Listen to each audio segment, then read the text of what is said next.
Tetangga gue kali ini adalah senior gue di dunia presenter. Dan gue belajar banyak sama dia. Dia adalah Muhammad Farhan atau biasa gue sebut dengan Om Farhan.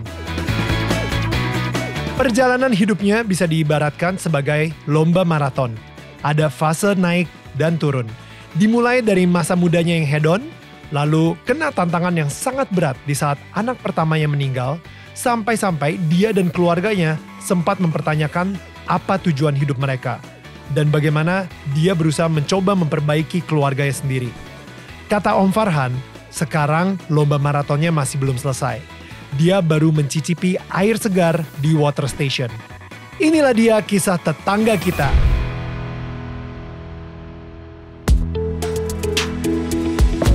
Ini gua Daniel, tetangga kamu. Di sini gua akan ngobrol dengan tetangga gua tentang perjalanan hidup mereka dari kacamata spiritual di saat mereka mengalami situasi tidak pasti dan kekhawatiran, sampai bisa kembali bangkit menjadi orang yang lebih kuat dari sebelumnya. It's gonna be very exclusive and inspiring.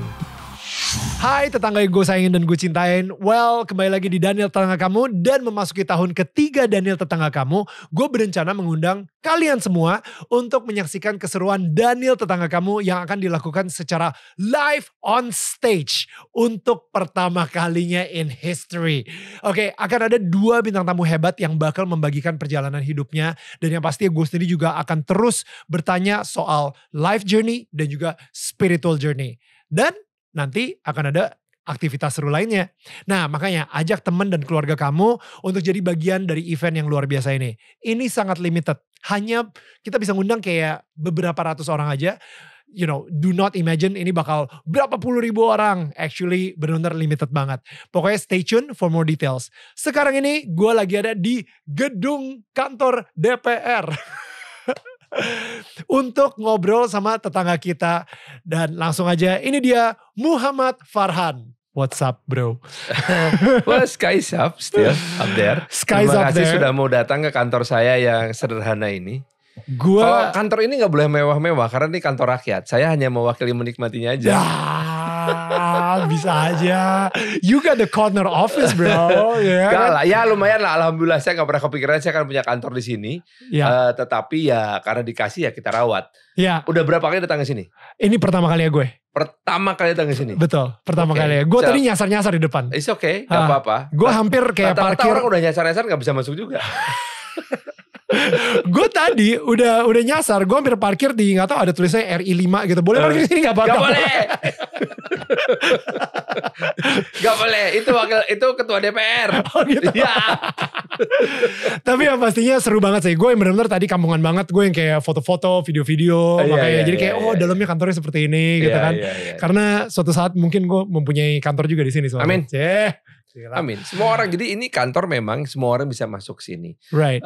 Ketika orang bilang bahwa bermimpilah maka akan wujud mimpi lo. Gitu. Saya tuh sebagai anak Bandung waktu itu setiap kali lewat Senayan ada 2 hal yang mesti saya lihat. Satu, Tower TVRI. Yang kedua adalah gedung hijau. Melengkung atau kita sebut sebagai gedung kura-kura ini. Buat saya itu adalah sama dengan Monas dan Bundaran HI. Ini 4 landmark yang menurut saya adalah Jakarta banget gitu sebagai anak daerah ya. Right. Kemudian melihat perkembangannya 98 saya ikut demo kesini macam-macam. Itu gitu sih ya. itu yang mind blowing buat gue gitu ya. Lu tahun 98 mendemokan orang-orang kayak lu. Supaya lurusin negara, kalian gak bener nih ngurus negaranya gitu. And yet here you are. Yes, dan saya tidak sendiri. Ada beberapa orang-orang juga yang aktivis yang ikut demo waktu itu jadi tokoh-tokoh di DPR. Ada yang Napitupulu, Taufik Basari, Willy Aditya. Itu dulu sama-sama demo tuh padahal ya? Iya, tapi kita gak saling kenal waktu itu. Beda grup gitu. So sekarang jujur ini pertama kali ya banget gue ngeliat view-nya juga dari sini. Dan tadi bener sih. Pas gue lagi nyasar-nyasar gitu cari parkiran dan lain-lain. Gue mikir gila nih jalanan enak nih kalau gue lariin. Enak banget. Ketemu lu tadi barusan lu kasih lihat gue. Ini Neil 1 keliling ini 2,5 kilometer. Pas tuh buat interval. Kalau lu ada waktu, kasih tahu gue hari Sabtu Minggu kita cobain. Pagi tapi. Boleh. Kalau agak siangan dikit isinya kawinan. Di belakang Al-Araf Palmerah ada masjid gede banget itu buat kawinan. Di dalam komplek ini juga? Dalam kompleks. Oke. Ya, artinya ketika lu nikah di situ, maka lu diberkahi oleh seluruh rakyat Indonesia. Amin. Bro, ya kan? Oke, gue mungkin seperti biasa gue mungkin ngomongin biasanya dari origin story. Gue taunya lu sebagai Om Farhan. Terima kasih, Dek. Ya, karena dan gue inget banget ya, gue awal-awal jadi VJ MTV itu gue bener-bener masih kagok banget gitu ya. Gue ketemu sama lo, gue bilang, wow, I'm your idol. salah ngomong. Gue bilang, oke, karena lo bawain Indonesian Idol suatu hari nanti gitu. Itu bener lo jadi pembawa bener jadi pembawa Indonesian Idol. Berapa ya kamu jadi VJ Daniel? Jadi VJ 2003. That was 20 years ago. Iya, 20 tahun yang lalu Daniel ini dikenal dengan nama VJ Daniel sampai sekarang. Yes. Ketika anak-anak saya nanya, nanti ada yang mau wawancara namanya Mas Daniel ya. Daniel mana apa? Oke, sorry, VJ Daniel. Dan mereka ngeh gitu kan. Iya, nama itu gak akan lepas. So, gue taunya lu sebagai Om Farhan, presenter yang gue sangat respect banget dan ya mungkin bisa dibilang hari ini lu sebagai senior gue kali gitu ya. In a way, in the dunia presenter gitu. And I just love cara lu nge-present karena beda aja, gaya beda. You know, ada selengeannya, ada there is that rebellious I don't know character from you gitu. Banyak belajar saya. Jadi kalau belajar secara teknik yang benar itu banyak belajar lah, latihan di Prambors, latihan di Hard Rock. Right. Itu menunjukkan cara-cara siaran yang benar gitu ya. Yeah. Salah satunya yang ngajarin cara teknik yang bener itu namanya Bang Andi Rustam. Oke. Abangnya Pak Patriawan, abangnya Pak Bang Faris RM. Oke. Yep. Nah, Bang Andi Rustam tuh ngajarin artikulasi, teknik dan lain-lain. Tetapi ketika gue siarannya bener sesuai dengan teknik, kalah jauh sama yang lain. Bahkan gue nggak layak tayang tuh. Jadi seperti kayak Roni Waluya, Hedi Yunus, itu kan dulu mereka penyiar radio juga. Right. Dan mereka penyanyi, jadi suaranya bagus sekali. Ngerti ketukan. Saya gak ngerti ketukan, Pak. Jadi kalau ngomong lagu, di atas lagu, jadi atas intro lagu, kan biasanya nih masuk intro lagu, cengeng-cengeng, kita ngomong nih. Oke, sobat semuanya, kita dengerin sebuah lagu dari sini. Ini lagu tentang percintaan, langsung masuk vokal. Kan enak dong dengernya. Gue selalu gagal. Lagu udah main dulu baru selesai ngomong. Jadi ketika pertama kali kerja di radio, saya justru kerja sebagai diterima penulis skrip.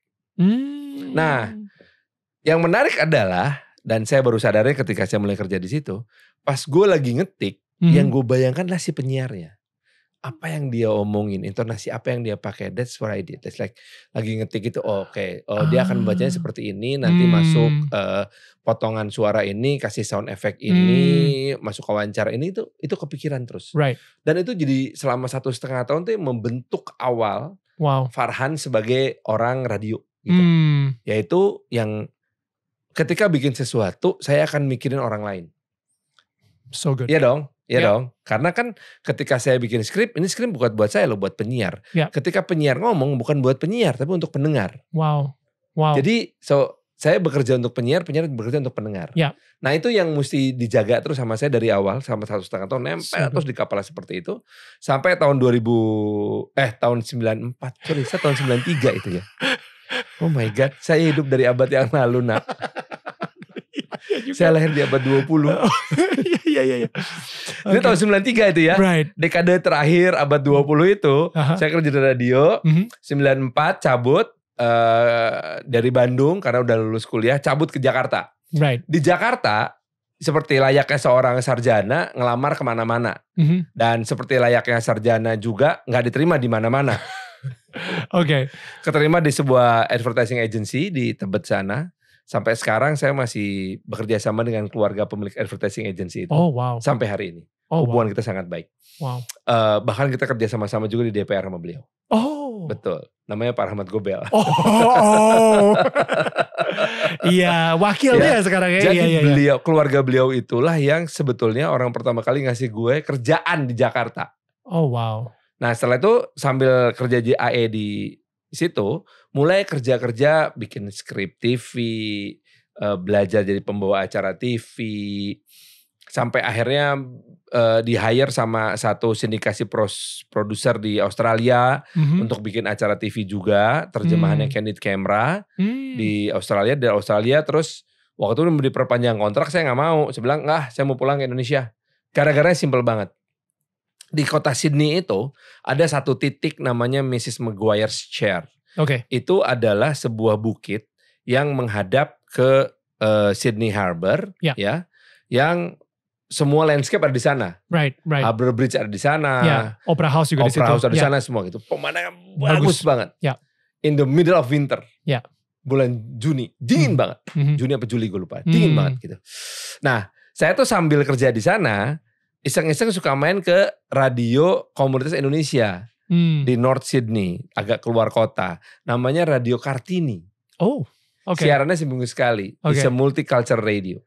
Nah, karena gue juga punya teman-teman anak radio, nah maka gue nyumbang ke mereka beberapa kaset lagu Indonesia baru.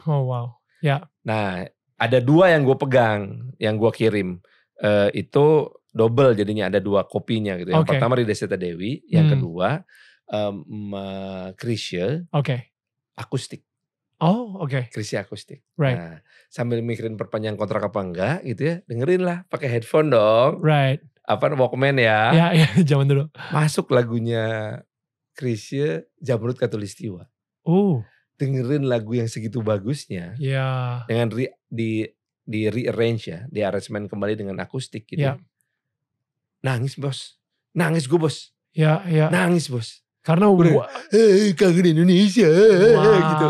Maka besoknya bilang sama bos, I balik Indonesia bos. Mumpung kontrak belum diperpanjang. Iya, I balik Indonesia bos. Wow. Balik Indonesia, Surabaya. Gara-gara lagu Jamrud Khatulistiwa. Mas Krisya. Will never forget. Tapi emang sih, maksudnya lu ada di negara orang, dan ketika lu dengerin satu lagu tentang Indonesia, lu jadi ngerasa kayak, what the hell am I doing here?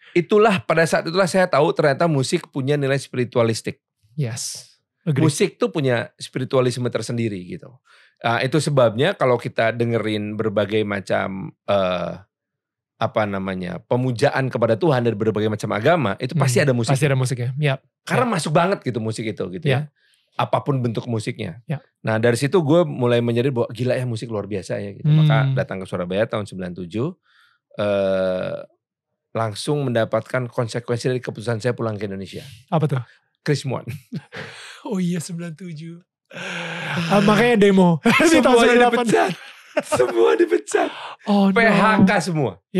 Waktu itu ada SCTV di Surabaya, tutup. Oh my goodness. Pindahin ke Jakarta. Rasionalisasi. Program semuanya rerun. Gak ada program-program baru. Kita di PHK. Oh my goodness. Gak punya penghasilan. Untungnya tabungan dari Australia itu berupa uang dolar senilai $150,000 itu. Karena Krismon ya. Disimpan di bank. Dan karena belajar gini, saya mesti punya tabungan dolar. Tiba-tiba pulang punya $150,000 kan oke dong. $150,000. Tapi waktu itu nilainya kurang dari 300 juta. Oh iya, karena masih $2,000 ya. 1.800. 1.800, iya. Nah terus setiap ada pemasukan baru saya simpan dalam bentuk dolar. Hidup prihatin aja. Kos-kosan dengan di Setiabudi Tengah situ bayarnya dari 68.000 naik jadi 125.000. Nggak ada AC. Kamar mandi awalnya rame-rame tapi akhirnya dapat kamar mandi sendiri. Pokoknya udahlah hidup sederhana aja gitu. Tapi ada tabungannya. Tapi punya tabungan karena apa? Karena saya pengen membangun rumah tangga, saya pengen punya rumah di Bandung segala macam gitu. Sampai suatu hari temen gue yang kerja di bank, tempat gue nitipin duit tabungan dolar gue itu nelfon gini, dolar lu lepas deh gitu. Enggak kenapa? Bro, ini jam 10:30 siang nih. Udah 8.000. Hah? Yang bener loh. Australian dollar atau US dollar? Udah US dollars. Oke. Gila. Hah? 8.000 dari 1.800.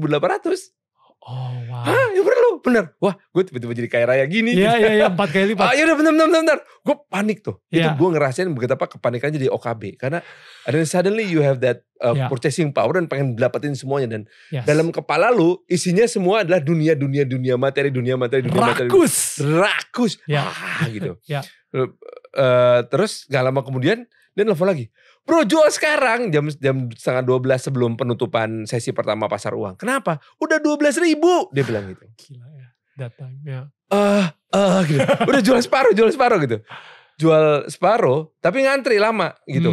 Aduh lama lah. Yaudah gak usah sabar. jam 3 penutupan sesi kedua dia bilang ini, lu lepas sekarang atau rugi? Kenapa? Udah 17.000. Jadi gue lepas semuanya. Oke. 17.000. Suddenly dari uang saya yang cuman 300 juta. Ya. Hari itu tiba-tiba dirubahnya jadi 3 miliar. Sinting gak? Gila. Besoknya semua AE Bank nelfonin saya, nawarin untuk naruh deposito di tempat dia. Tahu gak bunganya berapa? Paling rendah 50%, paling tinggi 65% per bulan. What? Segitu hancurnya ekonomi kita waktu itu. Gila. Jadi saya bagi 4. 500 juta saya ambil cashnya.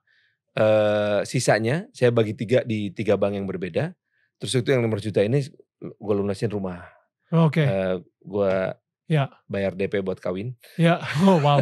Iya dong. Beli mobil. Terus udah siap, semuanya udah beres gitu. Terus dari setiap pengangguran nih, dari setiap rekening itu saya dapat per bulan 12 juta. Gila. Ya, of course. Gila. Jadi gue termasuk itu pengangguran yang bisa foya-foya tiap malam. Foya-foya, literally foya-foya. Lu tanya sama beberapa sahabat-sahabat gue deh. Itu selama Krismon, tiap hari kita kerjaannya foya-foya. Oh my goodness. Foya-foya. From one party to another. Saya cuma selamat gara-gara satu aja. I don't do drugs. Oh, oke. Itu doang. Ya. Gila itu partinya. Ada satu tempat di Jakarta. Ya. Di saat lagi Krismon, semalam penghasilan dia bisa 700 juta men. Dari tempat buat foya-foya doang. Gila. Itu segitu timpangnya kehidupan kita waktu itu. Dan saya gak menyadari karena saya jadi orang yang sedang menikmati gitu. Betul. Sampai akhirnya hancur banget baru sadar, wah ini gak bener nih. Hancur bangetnya kapan maksudnya? Hancur banget itu ketika inflasi udah di atas 100% Pak. Atau mendekati malah ya, mendekati 100%, udah 65% segitu. Gue menyadari ini gak bener nih, karena apa? Beras yang layak makan sudah mulai susah. Ya. Kemudian transportasi udah mulai susah. Nah yang saya tahu dalam perekonomian, kalau misalnya bahan kebutuhan pangan sudah mulai tidak mudah dan alat transportasi itu mulai tidak mudah, itu tanda-tanda ekonomi akan bangkrut. Jadi pemerintah udah gak bener nih. Gitu. Maka berkumpullah kita, salah satunya senior saya Pak Sofan Sofian, gitu ngajak yuk kita turun ke jalan, kita buktikan bahwa kita ini artis bukan manusia di atas angin. Waktu itu gue udah mulai kerja di TV dan sinetron sih. By the way TV sama sinetronnya stop semua kan ya, kita gak ada produksi sama sekali. Dia bilang kita ini artis bukanlah manusia Indonesia yang hidup di atas angin, kata Pak Sofan Sofian. Tapi kita ini manusia Indonesia yang memang sama dengan yang lain. Yuk kita berjuang. Gitu. Turun ke jalan kita, kejar-kejar polisi sampai akhirnya tanggal 18 Mei Pak Harmoko sebagai Ketua MPR DPR waktu itu menyatakan mencabut mandatnya dari Presiden Soeharto. Terus kita rame-rame tuh ke sini, ke gerbang di depan Jalan Gatot Subroto itu. Yang tadinya dijaga sama Kostrad berlapis-lapis, Kostrasnya balik kanan. Wow.